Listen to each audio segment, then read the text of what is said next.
Ini bocoran yang akan terjadi nanti. Betapa bahagianya kita sudah tahu apa yang akan terjadi nanti. Dan kita itu adalah keburukan, berbahaya, masuk neraka. Dan kita bisa selamatkan diri dari sekarang. Betapa bahagianya kita sudah tahu ternyata surga itu abadi, kenikmatannya luar biasa. Dan kita sudah tahu bagaimana cara meraihnya dengan amal-amal saleh. Ini satu hal yang luar biasa. Tidak semua orang Allah berikan kesempatan seperti ini. Maka alhamdulillah Allah berikan kesempatan ini pada kita. Setelah membahas bab ke-16 tentang masalah ada rekomendasi atau syafaat yang bisa menyelamatkan sebagian orang yang masuk neraka, kemudian masuk ke dalam surga, kita akan masuk bab ke-17 tentang masalah utusan neraka. Maksud daripada utusan neraka adalah akan ada orang yang memang seluruhnya nggak terkecuali satu suku itu semua masuk neraka. Ya. Itu dikenal dengan utusan neraka. Siapa mereka? Dengarkan hadisnya. Hadis nomor 46 di halaman 154 bagi yang pegang bukunya. Hadis 46 dari awal kita belajar bab neraka ini. Berbunyi Abu Sa'id al-Khudri radhiyallahu anhu menuturkan Rasulullah sallallahu alaihi wasallam bersabda, Allah berfirman, hadis qudsi, wahai Adam. Nabi Adam dipanggil oleh Allah SWT di mahsyar di depan semua makhluk. Wahai Adam. Maka ia pun menjawab alaihissalam, aku penuhi panggilanmu dan kebahagiaan serta kebaikan berada di kedua tanganmu. M-nya besar kata ganti Allah. Maka Allah pun berfirman, keluarkan utusan neraka. Maksudnya dari keturunanmu hai Adam. Maka ia pun bertanya, apa utusan neraka itu? Siapa mereka? Siapa yang aku harus pilih dari keturunanku yang akan masuk neraka? Seluruhnya, satu suku semuanya masuk ke dalam neraka. Maka Allah berfirman, dari tiap 1999. Itulah ketika anak-anak menjadi beruban. Pada saat mendengar itu, kalau ada anak-anak yang dibangkitkan di mahsyar nanti, beruban tiba-tiba. Karena takutnya, mereka ini akan ditarik ke neraka. Setiap wanita hamil melahirkan seketika dan mengeluarkan apa yang dikandungnya. Dan kamu melihat manusia mabuk padahal mereka bukan mabuk. Tetapi akibat azab Allah sangat pedih. Karena depan mata mereka neraka kelihatan dengan gemuruhnya, dengan geramnya, ya, dengan letupan-letupannya, dengan histerinya orang yang disiksa di dalam terdengar sangat jelas. Hal itu membuat mereka bersedih. Maksudnya para sahabat. Mereka kaget. Dari 1000 orang ya Rasulullah, 999 masuk neraka. Artinya setiap 1000 orang dari anak Adam, cuma satu masuk surga. Maka mereka sedih para sahabat. Artinya siapa yang akan lolos nih? Dari 1000 cuma satu yang masuk surga, yang 999 masuk neraka. Maka mereka bertanya, wahai Rasulullah, apakah kami satu orang itu? Kami ini umat Anda yang satu orang itu? Yang dari 1000 itu? Beliau menjawab atau bersabda, bergembiralah. Karena dari Ya'juj dan Ma'juj 1000 dan dari kalian satu. Kemudian beliau bersabda, demi zat yang jiwaku berada di tangannya, sesungguhnya aku benar-benar berharap kalian menjadi sepertiga ahli surga. Abu Sa'id mengatakan, maka kami memuji Allah dan bertakbir, subhanallah, Allahu Akbar. Ya. Karena sepertiga ahli surga, ya, kalau 90 misalnya, 30-nya ahli dari kaum muslimin, dari umat Muhammad SAW. Maka kami bertakbir, bertasbih kepada Allah, memuji Allah. Kemudian beliau bersabda, demi zat yang jiwaku berada di tangannya. Wahyu turun lagi. Sesungguhnya aku benar-benar berharap kalian menjadi separuh ahli surga. Jadi kalau masuk 1.500.000 dari umat Islam, umat kaum muslim, umat Muhammad SAW. Kemudian beliau mengatakan, sesungguhnya perumpamaan kalian di tengah umat-umat lainnya adalah seperti bulu berwarna putih pada kulit sapi hitam. Atau bercak di kaki keledai. Hadis ini riwayat Bukhari, ya, jilid 11 halaman 388 dan Muslim jilid 3 halaman 97. Hadis ini teman-teman sekalian menjelaskan kepada kita yang pertama adalah adanya komunikasi Allah Subhanahu wa taala dengan para hambanya di hari kiamat. Baik itu Allah berbicara dengan para malaikat, menitahkan sesuatu, atau menanyakan pada mereka sesuatu walaupun Allah lebih tahu. Seperti kasus sebuah riwayat menjelaskan, kata Nabi SAW akan terdengar suara gemuruh depan surga. Lalu Allah bertanya kepada para malaikatnya dan Allah lebih tahu sebenarnya apa yang sedang terjadi. Tapi Allah mengajak bicara malaikat sesuai dengan apa yang sudah Allah ciptakan dari kemampuan mereka saja. Maka Allah mengatakan, suara apa itu? Mereka mengatakan itu suara anak-anak muslim yang minta agar orang tua mereka dimasukkan bersama mereka ke dalam surga. Maka kata Allah SWT, masukkan orang tua mereka bersama mereka. Jadi ada komunikasi antara Allah dengan para malaikatnya. Gitu kan? Bagaimana juga Allah Subhanahu wa taala mengatakan khudhuhu fagulluh dalam surah Qaf. Ambil orang-orang kafir itu, ikat belenggu mereka. Tsummal jahima salluh, kemudian masukkan ke dalam api neraka mereka. Jadi ada perintah-perintah Allah Subhanahu wa taala terdengar oleh orang semuanya. Semua makhluk tahu Allah Subhanahu wa taala menitahkan, tidak ada yang bisa berbicara pada saat itu. Kecuali yang Allah izinkan. Tidak ada yang bisa bicara sama sekali. Illa man adzina lahu rahman wa qala sawaba. Kecuali orang yang Allah izinkan dan dia hanya bisa berkata yang benar. Tidak ada kedustaan lagi pada saat itu. Kemudian juga Allah Subhanahu wa taala berbicara dengan para nabi-nabinya. Di antaranya contoh di sini bagaimana Allah Subhanahu wa taala memanggil Nabi Adam alaihissalam. Ada riwayat yang menjelaskan Nabi Muhammad sallallahu alaihi wasallam berbicara dengan Tuhannya pada saat diminta syafaat. Ya, yang Nabi SAW sujud di depan di bawah arsh sehingga salahnya Allah. Ya, pada saat Nabi-Nabi semua sudah tidak mampu, merasa tidak mampu untuk memohon kepada Allah karena Allah murka pada saat itu banyaknya dosa hamba-hambanya. Maka Nabi Muhammad SAW mengatakan, ana lahu, aku pemiliknya. Lalu beliau sujud di bawah arsh. Ya, kata Nabi SAW, Allah membukakan untukku puji-pujian yang belum pernah diajarkan kepada siapapun.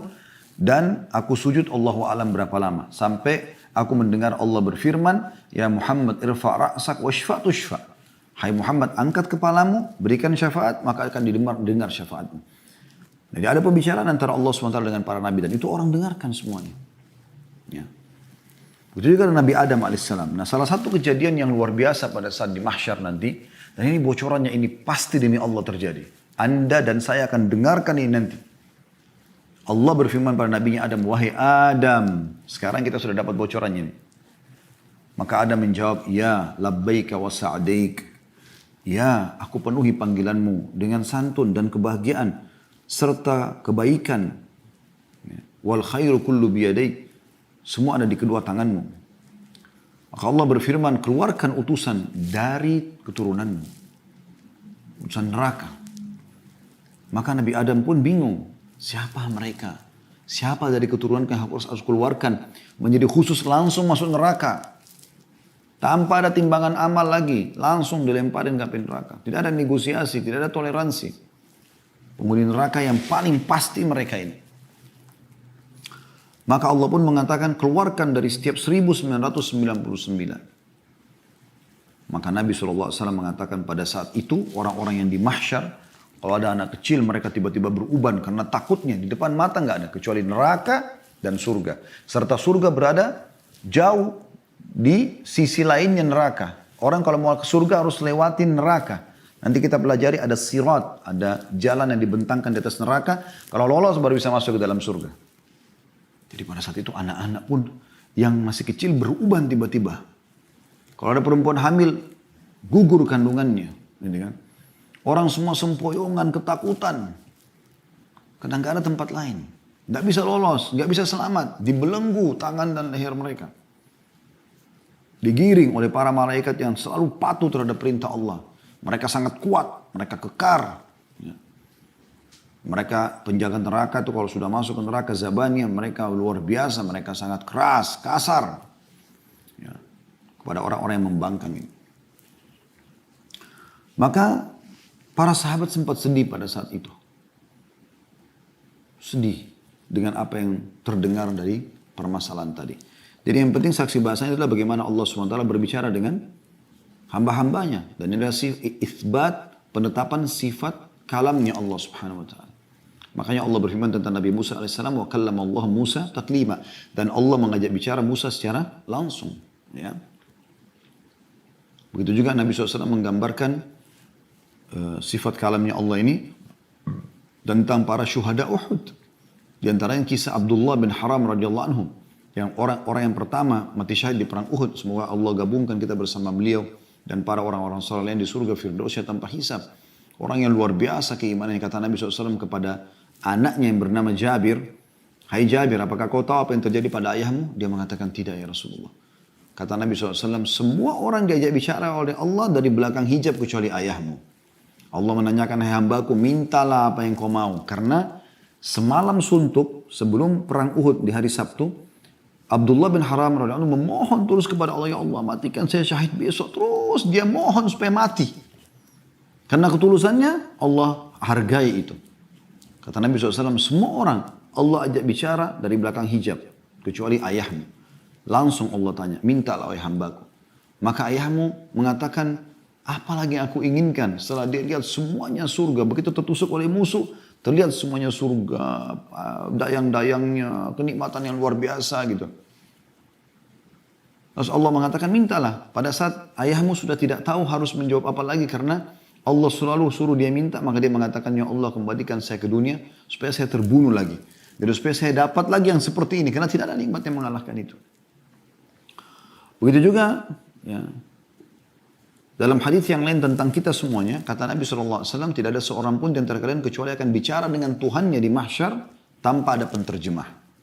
Tanpa ada penterjemah. Jadi kita akan bicara dengan Allah SWT. Allah akan tanya, "Kenapa kau lakukan ini? Kenapa kau tidak lakukan ini? Ya.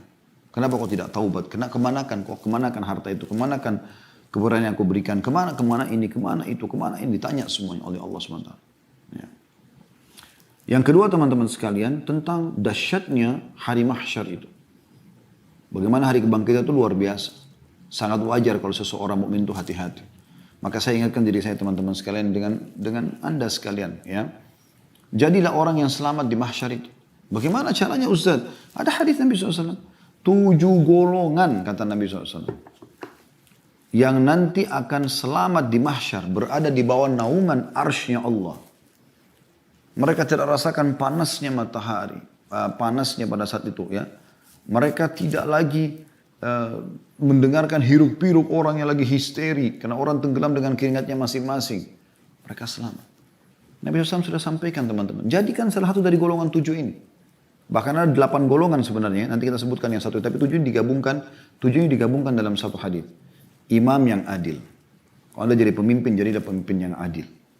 Yang betul-betul takut kepada Allah Subhanahu wa taala, Anda jalankan amanah, bukan cuma sekedar mencari nama baik, jabatan, harta, kendaraan, pakaian, segala macam, tidak.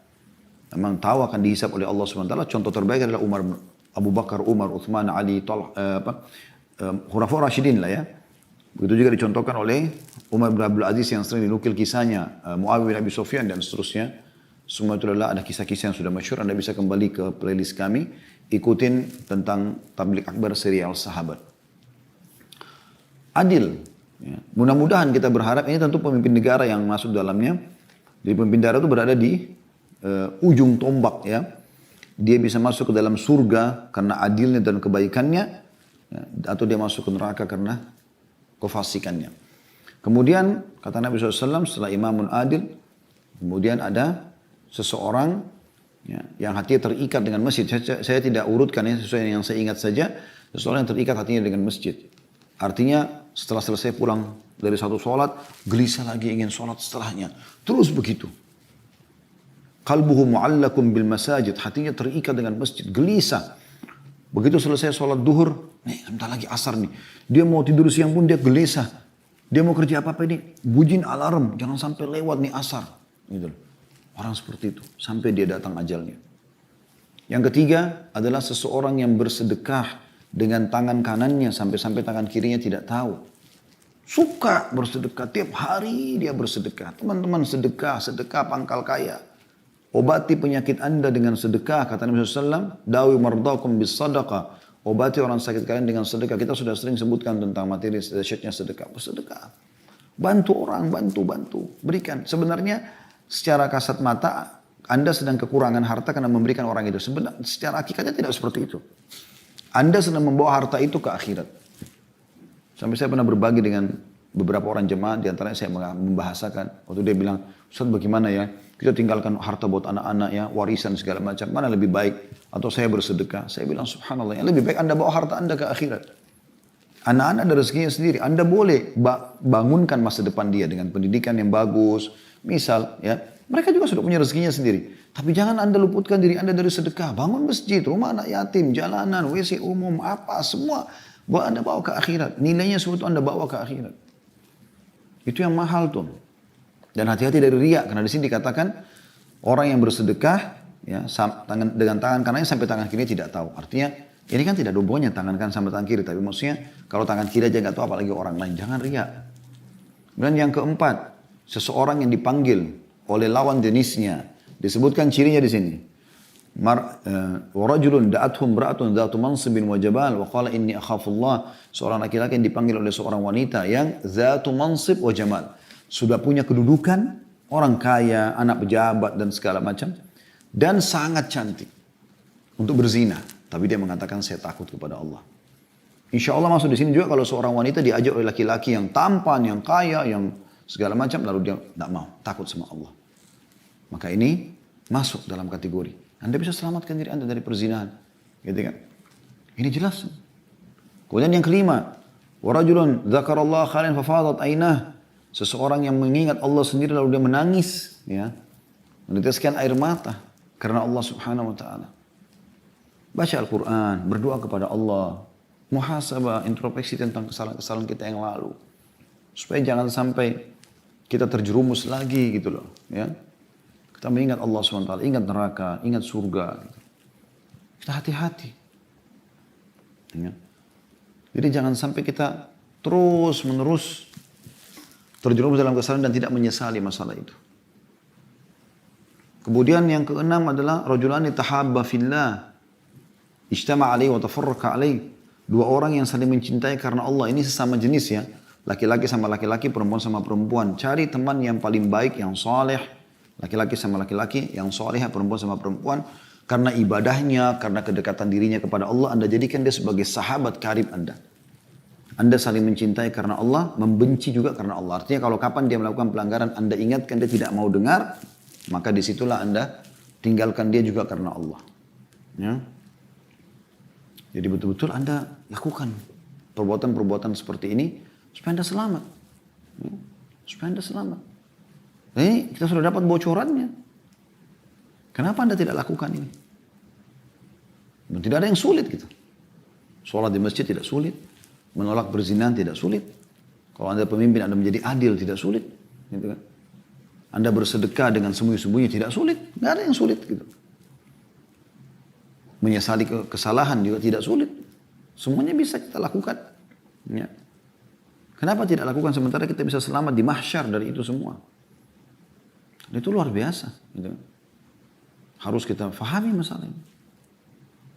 Kemudian dalam hadis yang lain disebutkan, dan siapa yang menghutangkan orang atau memberikan termin waktu hutang atau memaafkan, maka dia akan dapat naungan Allah di hari kiamat. Tidak ada naungan kecuali naungannya. Itu punya keutamaan sendiri. Banyak orang menghutangkan orang tidak dibayar, keluh kesah. Akhi kesempatan, ukhti kesempatan untuk selamat di mahsyar. Dengan cara kita memaafkannya. Atau kita berikan termin waktu. Terlebih lagi dalam hadis lain dikatakan siapa yang mengutangkan orang lain selama belum tiba waktunya, misalnya Januari sampai akhir Januari. Maka selama itu setiap hari Anda seperti bersedekah sejumlah yang Anda utangkan. Misalnya Anda utangkan orang 10 juta, 100 juta, 1 miliar. Seperti itu tiap hari Anda keluarkan. Bayangkan kalau Anda mengutangkan orang 10 juta saja. 1 bulan Anda kasih termin waktu. Berarti Anda investasi 10 juta dapat pahala 300 juta. Karena setiap hari 10 juta. Seperti 300 juta kita dapat pahalanya. Kalau kata Nabi SAW lewat dari waktu yang telah disepakati, dia belum bisa bayar pemilik utang ini, maka pemilik piutang memberikan tenggang waktu lagi, misalnya di bulan Februari, maka di waktu termin baru itu seperti bersedekah double, seperti 20 juta per hari. Kalau 1 tahun, kalau 10 tahun belum dibayar-bayar, ada orang yang mungkin sampai mati nggak bayar, ahli warisnya pun ditagih tidak mau tahu. Berapa banyak pahala yang kita dapatkan dari hitungan-hitungan waktu tersebut. Kenapa tidak dilakukan? Kan gitu. Sayang gitu kalau tidak dilakukan ini. Maka ini perlu diperhatikan teman-teman sekalian. Ini perlu diperhatikan. Ini bisa kita dapatkan. Ini ya termasuk ya, kejadian yang luar biasa yang bisa atau sesuatu yang bisa menyelamatkan dari kejadian yang luar biasa nanti di mahsyar. Yang ketiga tentang adanya kisah Ya'juj dan Ma'juj. Ya. kisah Ya'juj dan Ma'juj. Siapa mereka ini? Mereka adalah dua suku. Mohon maaf sebentar. Ada satu tadi tertinggal ya. Dari 7 golongan. Tadi saya langsung masuk ke 8. Yaitu seorang anak muda yang tumbuh di dalam ketaatan kepada Allah Subhanahu Wa Taala. Jadi saya ulangi hadisnya supaya saya tidak keliru kalau urutannya. Dari Abu Hurairah radhiyallahu anhu bahwasanya Nabi SAW bersabda, sab'atun yudhilluhumullah fi dhilli yawma la dhilla illa dhilluh. Ada 7 golongan yang pasti Allah naungi di hari kiamat, tidak ada naungan kecuali naungan Allah. Imamun adil, pemimpin yang adil yang pertama. Yang kedua, wasyabun nasha'a fi ibadatillah. Ini yang tadi belum kita sebutkan. Seorang anak muda yang tumbuh di dalam ibadah kepada Allah, atau di jalan ibadah kepada Allah SWT. Jadi sibuk dari masih muda, ibadah terus kepada Allah SWT. Yang ketiga, warajulun qalbu mu'allakun fil masajid. Seseorang tadi yang hatinya terikat dengan masjid. Yang keempat, warajulani tahabba fillah ijtama alaihi wa tafarraqa alaihi. Dua orang yang saling mencintai karena Allah berkumpul dan berpisah karenanya. Yang kelima, warajulun da'athum ra'atun dhatu mansibin wa jamal faqala inni akhafullah. Seorang laki-laki yang diajak oleh Allah, diajak oleh seorang wanita yang punya kedudukan dan kecantikan, lalu dia berzina tentunya, lalu dia menolak mengatakan saya takut kepada Allah. Kemudian yang keenam adalah warajulun tasaddaqa bi shadaqatin fa akhfaha la ta'lamu shimalu wa tunfiqu yaminu. Seseorang yang berinfak dengan tangan kanannya sampai tangan kirinya tidak tahu ya apa yang dia keluarkan. Dan yang terakhir yang ketujuh adalah warajulun dzakarallaha khalian fa fadat ainah. Seseorang yang menyebutkan atau mengingat Allah SWT sendirian, kemudian air matanya menetes. Ya.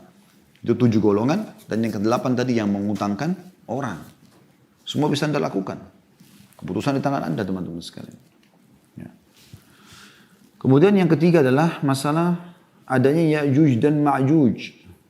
Dua suku ini tanda-tanda hari kiamat. Inilah tadi saya bilang, dua suku ini teman-teman satu suku semua, Ya'juj, dan satu suku semua, ya, Ma'juj semua masuk neraka.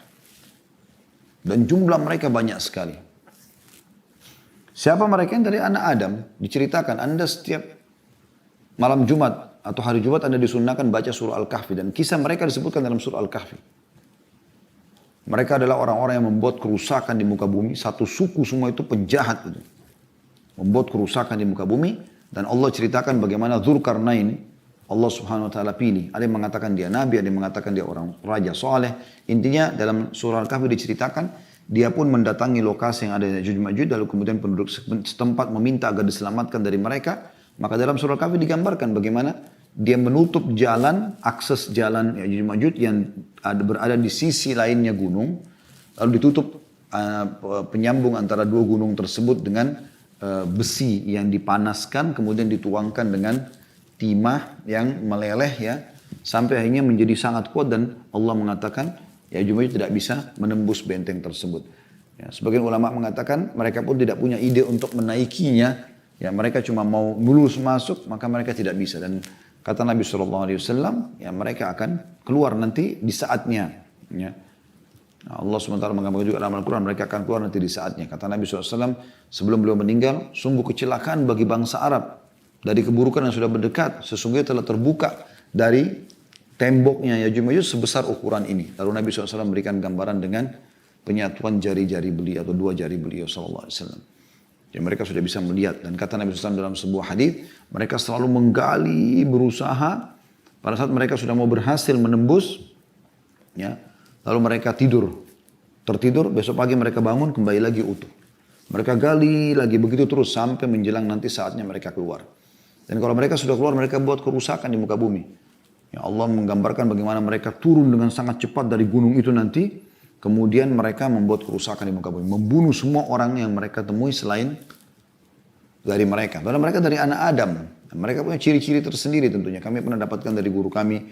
Mereka memiliki mata yang kecil. Ya, kemudian kelopak matanya itu besar kayak piringan. Ya. Kemudian rambut mereka agak keriting. Mereka punya ciri tersendiri dan bisa ketahuan ini Ya'juj Ma'juj atau orang lain. Sampai saya pernah tanya pada dosen kami pada saat belajar tentang tanda-tanda hari kiamat, tanda-tanda besar hari kiamat masuk. Setelah Dajjal dibunuh oleh Nabi Isa alaihissalam, Allah berfirman kepada Nabi Isa, hai Isa, pergilah kau ke gunung Tur di Palestina, ya, dan bawalah hamba-hambaku yang beriman ke sana karena aku akan keluarkan hambaku yang tidak ada yang bisa melawan mereka, yaitu Ya'juj Ma'juj. Nabi Isa pun dengan pasukan orang beriman tidak bisa melawan pada saat itu. Maka mereka buat kerusakan di muka bumi. Mereka akan mampir di sebuah sungai, kata Nabi SAW, lalu mereka mampir minum di situ. Anda bisa bayangkan hadis ini menggambarkan bagaimana jumlah mereka banyaknya. Kata Nabi SAW, mereka pun minum ya, di situ. Dan yang terakhir datang, nggak temukan ada air. Habis, air sungai habis diminum, berapa banyak jumlah mereka. Artinya kalau ada sungai kecil aja di satu perkampungan, jumlahnya pun ribuan orang, air sungai itu tidak habis-habis itu. Subhanallah, ini mereka bisa menghabiskan air sungai. Berapa banyak jumlah mereka pada saat itu. Ya. Dan tanda-tanda satu dari orang Ya'juj Ma'juj yang akan meninggal dunia, kalau sudah lahir keturunan dia 1000 anak. Baru dia tahu dirinya akan mati. Makanya jumlah mereka sangat banyak. Dan Allah SWT akan binasakan mereka nanti dengan mengeluarkan dari leher mereka bagian belakang seperti serangga kecil yang akan pada saat masuk keluar dari lehernya atau dari lubang leher itu, maka mereka akan meninggal seketika semuanya. Serentak mati semuanya. Maka pada saat itu pun Nabi Isa AS berdoa agar Allah SWT bersihkan mereka dari muka bumi. Maka Allah utus burung-burung yang berdatangan yang mencengkeram setiap Ya'juj Ma'juj ini lalu dilempar di lautan. Lalu dilempar di lautan atau ke lautan. Lalu kemudian Allah turunkan hujan yang membersihkan sisa kotoran mereka. Lalu kemudian kembalilah bumi makmur lagi. Jadi mereka ini ada. Dan mereka ini memang subhanallah Allah SWT jadikan sebagai penghuni neraka. Ya, karena kerusakan yang luar biasa yang mereka lakukan. Bahkan dalam beberapa riwayat disebutkan mereka setelah banyak membunuh di muka bumi siapapun yang ditemui, mereka melempar anak panah mereka ke langit. Ya. Dan Allah buat mereka makin terbawa dengan fitnah mereka, jatuh anak panah itu dengan darah. Maka mereka mengatakan qatalna man fil ardi wa qatalna man fis sama'. Kami sudah membunuh yang di bumi dan kami sudah membunuh yang di langit. Maka Allah binasakan mereka. Ya. Lalu teman-teman sekalian, kalau ada yang bertanya, kenapa? Kita tidak bisa menjawab itu. Ya. Kuasa Allah SWT. Kenapa Allah memilih mereka? Ya. Kenapa Allah begini? Itu keputusan Allah. Kita nggak bisa campur ke situ. Saya sering kasih contoh rasional. Kalau saya misalnya bekerja di satu perusahaan, ada ownernya, ada pemilik perusahaan tersebut. Pemilik perusahaan ini memang memilih lokasi di titik A misalnya. Kemudian dia bangun building misalnya 10 lantai. Dia pilih warna coklat misalnya. Dia atur basement mungkin 2-3 lantai. Dia mengatur security, syarat-syarat pegawai, apalah sistem yang dipakai di perusahaan tersebut. Lalu saya masuk mendaftar sebagai seorang pegawai, lalu saya masuk. Saya tentu tidak punya hak untuk memprotes. Kenapa Anda bangun 10 lantai? Kenapa Anda cat warna coklat? Kenapa Anda pakai sistem ini? Kenapa begini? Kalau cuma sekedar masukan, mungkin itu pun belum tentu didengar. Karena pemilik lebih tahu. Gitu kan? Walaupun Anda niat baik, Anda tidak bisa lakukan itu. Walaupun Anda niat baik. Anda misalnya niat baik, kayaknya warnanya coklat kurang bagus menurut saya. Lebih baik warna biru. Saya beli pakai duit saya. Gak bisa. Karena Anda diberhentikan oleh pemilik perusahaan. Itu baru keputusan manusia. Bagaimana dengan Allah SWT? Tugas kita, orang beriman itu adalah menerima apa yang Allah berikan keputusan. Dengan hikmah Allah, kita yakin Allah lebih tahu semua itu. Kenapa kita lahir di Indonesia? Kenapa ini ada yang mancung hidungnya? Kenapa ini pesek? Kenapa ini laki-laki? Kenapa ini perempuan? Kenapa ini hitam? Kenapa ini putih? Kenapa ini rambutnya lurus? Kenapa keriting? Penciptanya Allah SWT. Ini fasilitas yang Allah kasih. Pakai saja untuk taat kepada itu. Seperti itu kurang lebih. Itu yang ketiga. Kemudian yang keempat, penutupan hadits adalah bagaimana karunia Allah SWT untuk umat ini. Beruntung sekali teman-teman kita menjadi umat Muhammad SAW. Anda kalau ketik di Google tentang keutamaan umat Islam, keutamaan umat Muhammad SAW, banyak sekali artikel. Banyak. Kalau saya mau bahas mungkin jadi buku sendiri juga itu. Ya. Tapi kita akan coba sebutkan beberapa hadis teman-teman sekalian. Kata Nabi SAW dalam sebuah hadis, tidak ada satu umat pun sebelum kalian, kecuali berharap jadi kalian. Pengikutnya Nabi Nuh, pengikutnya Nabi Ibrahim, pengikutnya Nabi Musa, pengikutnya Nabi Isa, pengikutnya Nabi, semua Nabi-Nabi, pengikutnya semua yang beriman pun berharap jadi kita. Karena Nabi-Nabi mereka menyampaikan nanti akan ada Nabi terakhir. Dia penutup para Nabi, dia diutus untuk alam semesta ini. Kalau para Nabi sebelumnya hanya untuk kaumnya saja. Sebagaimana Nabi Muhammad SAW bersabda, semua Nabi-Nabi sebelumku diutus untuk kaumnya dan aku diutus untuk seluruh alam semesta. Dan juga umat Muhammad SAW ini punya kelebihan. Karena keberkahan Nabi Muhammad SAW kita juga dapat keberkahan itu. Kita menjadi mulia karena beliau termuliakan. Sallallahu alaihi wasallam. Bahkan kata Nabi SAW, surga diharamkan untuk nabi-nabi sebelum aku masuk. Beliau pertama masuk dulu. Nabi-nabi lain belum boleh ada yang masuk. Dan diharamkan untuk umat sebelum umatku masuk. Jadi kita masuk duluan. Kita sudah nikmati, baru mereka masuk. Bayangkan keutamaan luar biasa umat Muhammad SAW. Kita bersyukur alhamdulillah menjadi umat ini. Dan yang luar biasa dalam hadits ini, Nabi SAW mengatakan bergembiralah. Setelah para sahabat sedih, ketakutan, jangan sampai kita termasuk orang yang jadi utusan neraka itu.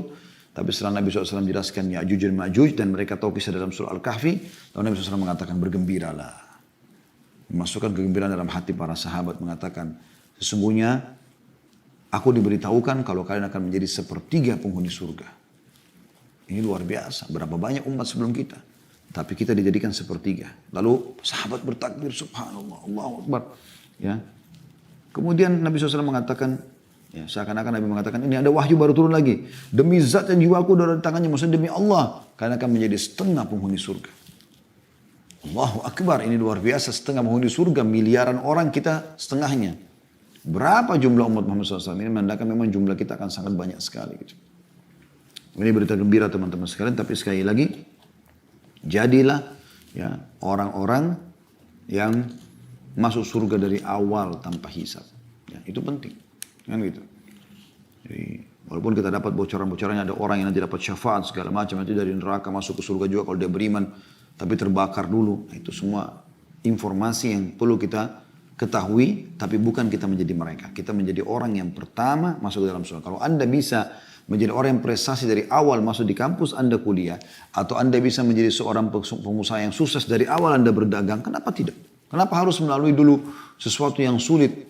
Ya, Anda masih meraba-raba padahal sudah banyak orang yang punya pengalaman atau sudah ada bocoran buat Anda tentang masalah itu. Ya.